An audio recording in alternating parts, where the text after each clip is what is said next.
හැමෝටම අයිබෝවන් channel එකට ආදරයෙන් පිළිගන්නවා. ඉතින් අපේ තවත් ICT පාඩම් මාලාවේ එක පාඩමක් සම්බන්ධව වීඩියෝ එකක් තමයි කරන්න හිතුවේ. ඉතින් මේක graphic design කොටසේම එන අපි Gimp ගැන කතා කරා කලින් ඒකෙම තවත් විදියක් විදිහට කියන්න පුළුවන්.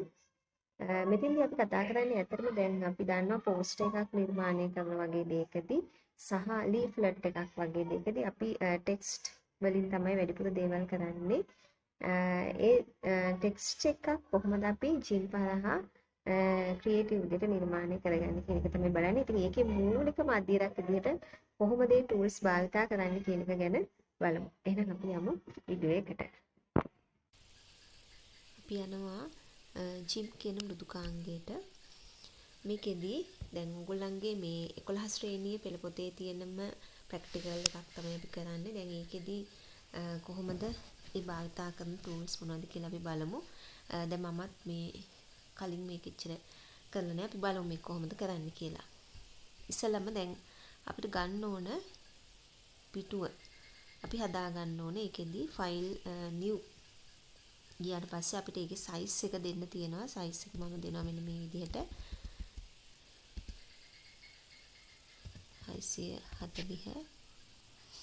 එතකොට height එක දෙනවා 400. පික්සල් වලින් ඔන්න විදිහට දීලා අපිට මේක අපේ සයිස් එකට අනුව හදා ගන්න පුළුවන්. දැන් මේ කලින් මොනවා හරි දීලා තිබිච්ච විදිහට තමයි මේ කලර් ඇවිල්ලා තියෙන්නේ. අපි බලමු දැන් මේකේ විදිහට කොහොමද අපි කලර් එකක් දෙන්නේ කියන එක. දැන් මේ මෙතන හැමතිස්සෙම පෙන්නනවා මේ foreground එක සහ background කියන කලර් එක කොහොමද එන්න ඕනේ කියන එක. එතෙන්දී දැන් මෙන්න මේ කලර් එක මම ක්ලික් කරාම දැන් ඔයාලට පේනවා මේ කලර් නොටේෂන් කොහොමද දක්වලා තියෙන්නේ. අපි බහුමාධ්‍ය තාක්ෂණය කියන පාඩමේ මුලින්ම කතා කරා මේ කොහොමද වර්ණ භාවිතය සහ වර්ණ බෙදලා තියෙන්නේ කොහොමද කියන එක ගැන. දැන් මේ RGB කලර් ෆෝමැට් එක තියෙනවා. ඒකම HTML notation කියලා මෙතන තියෙනවා. දැන් මෙතෙන්දී අපිට දෙන්න පුළුවන් ඒ අගේ මොකක්ද එන්න ඕනේ කියලා. දැන් ඔයාලගේ පොතේම දීලා තියෙන එක මම මේ කලින් ඒක ඇවිල්ලා තියෙනවා 29C 89යි C කියන එක. ඒ නිසා මම ඒක වෙනස් කරන්න යන්නේ නැහැ. ඒක ඒ විදිහටම තියලා ඕකේ කරනවා. අපිට ඕන විදිහට ඒක දෙන්න පුළුවන්. ඊළඟට මේ අනිත් background color එක. background color එකත් ඔව් E32යි 16යි A කියන එක තියලා තියෙනවා. ඒ නිසා මම වෙනස් කරන්නේ ඒකේ ඒ විදිහටම තියලා ඕකේ කරන්න. දැන් මෙතන two colors තියෙන නිසා මෙතන මම මේ gradient කියන එකට මේ tool box එකේ බලන gradient කියන එකට ඇවිල්ලා ක්ලික් කරලා මම මෙන්න මෙහෙම එක කෙලවරක තියලා මේ පැත්තේ කෙලවරට පොඩ්ඩක් drag කරනවා. දැන් මොකද වෙන්නේ? අර කෝණ දෙකෙන් කලර්ස් ටික පේන විදිහට තමයි මේක හැදෙන්නේ. right පළවෙනි වැඩේ ඉවරයි. ඊට පස්සේ අපිට දැන් අපේ මූලික දේ මේකේ ටෙක්ස්ට් එකක් නිර්මාණය කිරීමනේ. එතකොට එතෙන්දි මම යනවා ටෙක්ස්ට් ටූල් එකට. ටෙක්ස්ට් ටූල් එක ගිහලා අපි සාමාන්‍යයෙන් දන්නවා මේ වගේ බොක්ස් එකක් අදිනකොටම ඒකට අදාළව ටූල්ස් ටික වෙනම එනවා. එතෙන්දී මම දෙනවා මෙන්න මෙහෙම මේකේ ෆොන්ට් ටයිප් එක දීලා තියෙනවා. මේකේ දීලා තියෙන අපිට ඕන එකක් දෙන්න පුළුවන්. නමුත් මම මේ ඒ උදාහරණෙම ගන්න නිසා මේක ගන්නවා grill sans ultra bold කියන එක මෙන්න මේ විදිහට දෙනවා. දීලා ඊළඟට size එක font size එක 72 pixel then color එක black කියලා මෙන්න මේ විදිහට අපිට select කරන්න පුළුවන්. right ඒකලා අපිට මෙතන අපේ settings ටික හදාගත්තා. ඊට පස්සේ වචනේ type කරන්න පුළුවන්.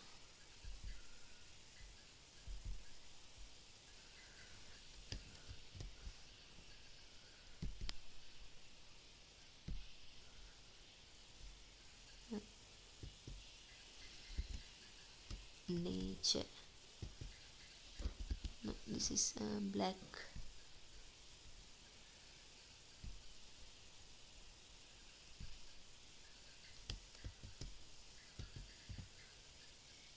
මෙතන මේක වෙනස් වුණා නේද? Sims අපි නැවත බලමු.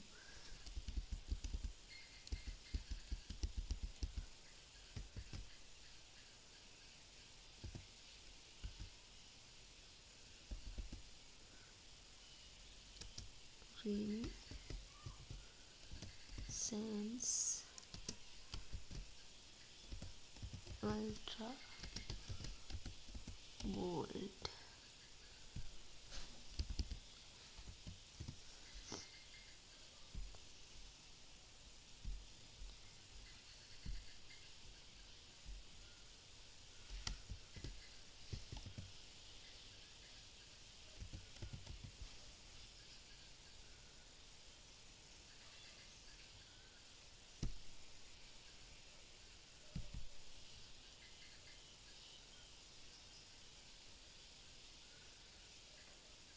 It's okay.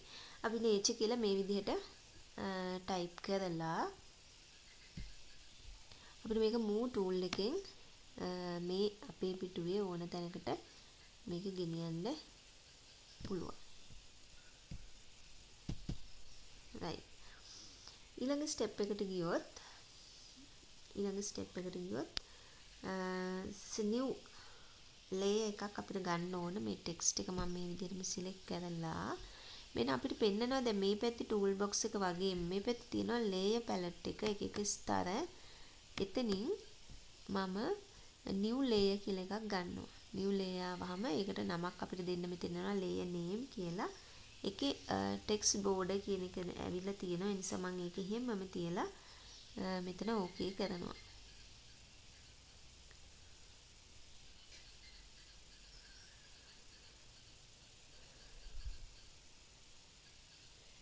right. දැන් text border කියන layer එක මම මෙන්න මෙහෙම drag කරලා text layer එක පිටිපස්සට ගන්නවා. දැන් හේතුව අපි GIMP වල මේ layers විදියට වැඩ කරන එක තියෙනවා. ඊට පස්සේ අවසානයේ මේවා ඔක්කොම එකට කරන්න පුළුවන්. අර වැඩ කිරීමේ පහසුව සඳහා මේක එක් එක් layers වලට කඩාගෙන තියෙනවා.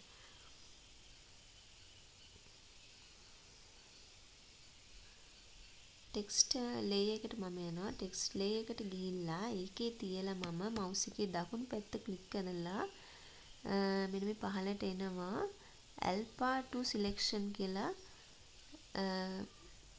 තියෙනවා පොඩි icon එකක්. ඒක ක්ලික් කරනවා.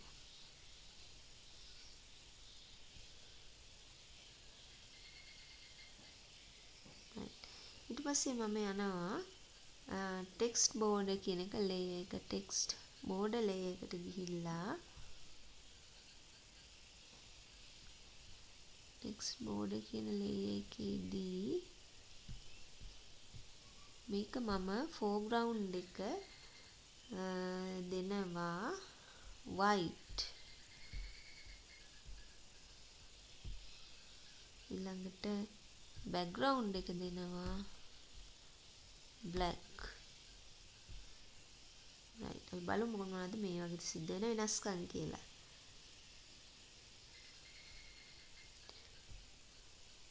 right. නැවතත් එනවා text layer එකට.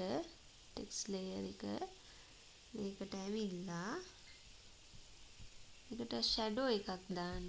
filters ගිහිල්ලා lighten shadow එකේ drop shadow කියන එකට යනවා. right. ඊට පස්සේ අපි මෙතනින් අපිට පුළුවන් යම් යම් වෙනස්කම් කරන්න මොනවද මේ තියෙන ඒවා බලලා මෙතනින් okay කරලා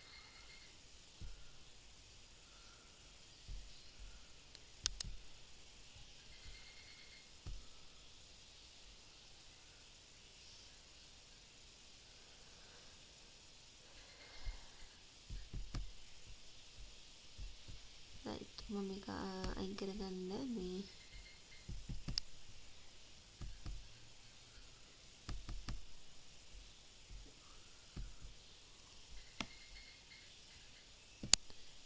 මේ shadow එක මේ විදිහට තමයි ඇවිල්ලා තියෙන්නේ. අපිට ඒක මේ move කරලා හිට මෙහෙට බලන්න පුළුවන්. ඒ විදිහට තමයි ඇවිල්ලා තියෙන්නේ. රයිට් ෂැඩෝ එකත් එක්කම අපි මේ සිද්ධ කරපු වෙනස්කම්. දැන් ඊළඟට මේ ටික ඔක්කොම අපිට මෙතන තියලා මේ layer palette එකේ තියලා අපිට දෙන්න පුළුවන් merge visible layers කියන එක. මේ visible වෙලා තියෙන layers ටික ඔක්කොම merge කරන්න කියන එක දෙන්න පුළුවන්. දැන් පේනවා ඔයගලන්ට මෙතන layers ගොඩක් තිබිච්ච එක තනි layer එකක් බවට පත් වුණා. right දැන් ඒතර අපිට මේ විදිහට මේකේ මේ හදාගන්න පුළුවන් ටෙක්ස්ට් එකක් කියන එක. මෙතෙන්දී පොඩි වෙනස්කම් වෙන්න ඇති. අපි දැන් මේ ඔයගොල්ලන්ගේ දුන්න ප්‍රැක්ටිකල් එකේදී දැන් ඔයාලට මේකෙන් ගන්න පුළුවන් අයිඩියා එකක් අරගෙන හදන්න උත්සාහ කරන්න. මේ කොහොමද අපි මේ gradient tool එකෙන් අපිට ඕන කලර් එකක් දාගෙන ටෙක්ස්ට් එකක් දාගෙන ටෙක්ස්ට් එකට අදාළව වෙනස්කම් සිද්ධ කරන්නේ කොහොමද කියන එක ගැන තමයි මම අද මේ පොඩි මේ වීඩියෝ එකක් කරේ. ඒකෙන් ඔයාලා බලන්න මොනවද භාවිතා කරපු tools සහ ඒ වගේ කරන්න පුළුවන් දේවල් මොනවද කියලා. එහෙනම් ප්‍රැක්ටිකල් එකක් කරන්න බලන්න. අපි ආයෙ දවසක පාඩමකින් හම්බ වෙමු. බොහොම ස්තුතියි.